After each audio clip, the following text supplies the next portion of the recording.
इससे बेहतर पिछली कोई सरकार गुंडे और माफियाओं पे काम नहीं कर पाई थी जितना आज की डेट में वर्तमान मुख्यमंत्री योगी सरकार की सरकार ने कर रही है। गुंडे माफियाओं का आप भी देख रहे होंगे कि कहीं अता पता नहीं चल रहा है, या तो वो जेल में हैं या तो कोई अपराध करने से अपने आप को बचा रहे हैं। आपका एक बयान आया था जिसमें ये कहा गया था कि मैं अब पवित्र पार्टी में आ चुका हूँ। तो मेरा कहने का कोई गलत संदेश नहीं था। मेरे लिए बसपा भी पवित्र पार्टी थी और मैं भाजपा में आई हूँ ये भी।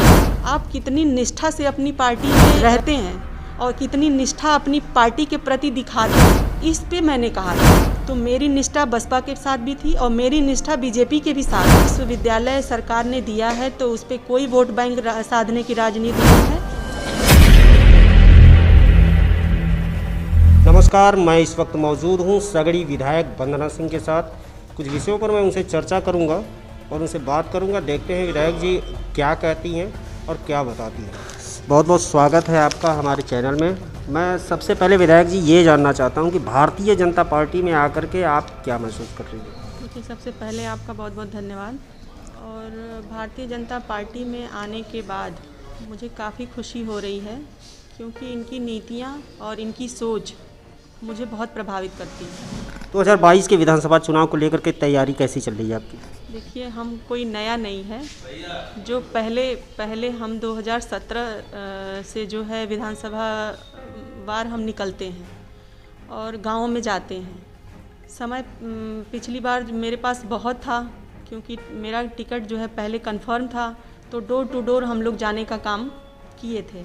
लेकिन इस बार भी हर गांव में मेरा संपर्क हो रहा है और पार्टी शीर्ष नेतृत्व का जो निर्देश होगा उसका मुझे पालन करना है। लेकिन मैं अपने दिल जान और उससे हम पार्टी के साथ जुड़े हुए हैं और अपने लोगों के पास पहुंच रहे हैं और लोगों का काफ़ी अच्छा रुझान है, काफ़ी अच्छा रुझान है। महिलाओं के प्रति आपका लगाव, चूँकि आप एक महिला हैं इसलिए आपका लगाव भी ज़्यादा रहा है, तो क्या यहाँ की महिलाएं आपको काफ़ी पसंद भी करती हैं? तो क्या ये वोट बैंक की राजनीति या महिलाएं वाकई में आपको बहुत ज़्यादा पसंद करने लगी?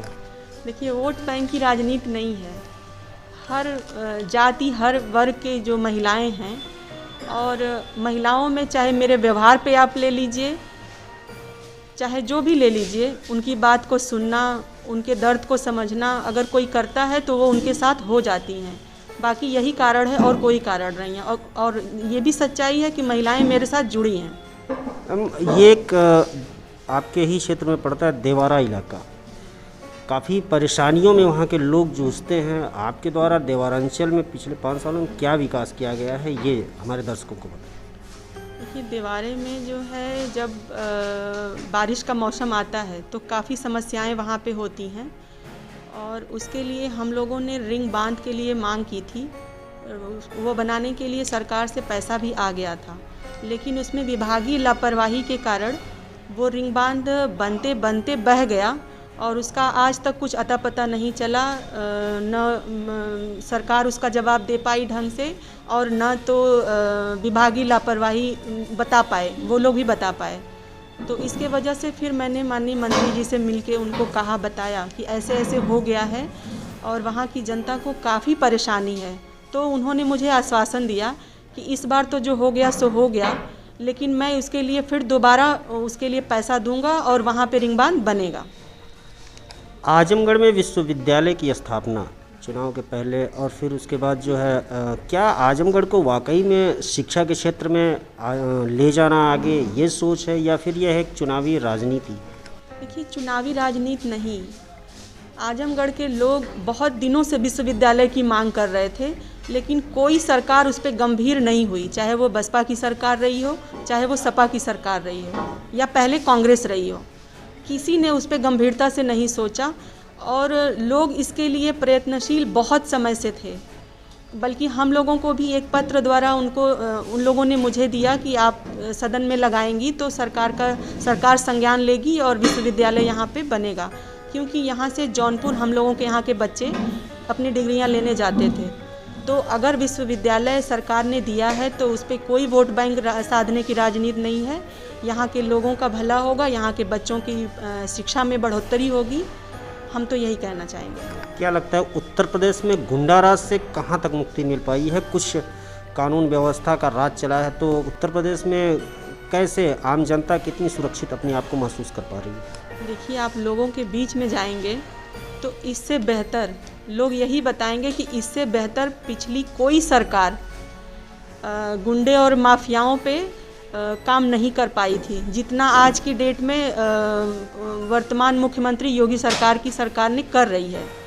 और गुंडे माफियाओं का आप भी देख रहे होंगे कि कहीं अता पता नहीं चल रहा है, या तो वो जेल में हैं या तो कोई अपराध करने से अपने आप को बचा रहे हैं।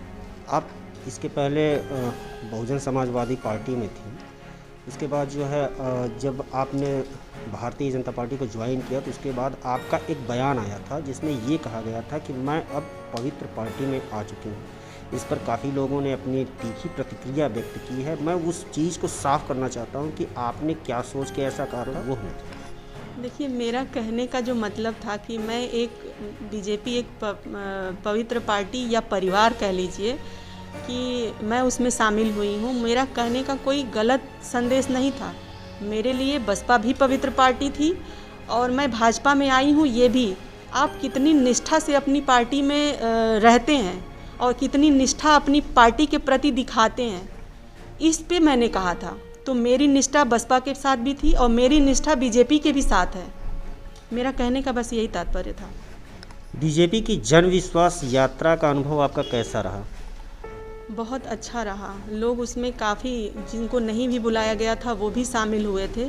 काफ़ी अच्छा था। और यहीं नहीं, लखनऊ से लेके, जौनपुर से लेके, बलिया से लेके, पूरा अमेठी, गाजीपुर, हर जगह इतनी काफ़ी संख्या में लोग उसमें जुड़े हैं उस यात्रा में। और इस यात्रा से एक संदेश भी गया है कि भारतीय जनता पार्टी की सरकार दोबारा बनने जा रही है।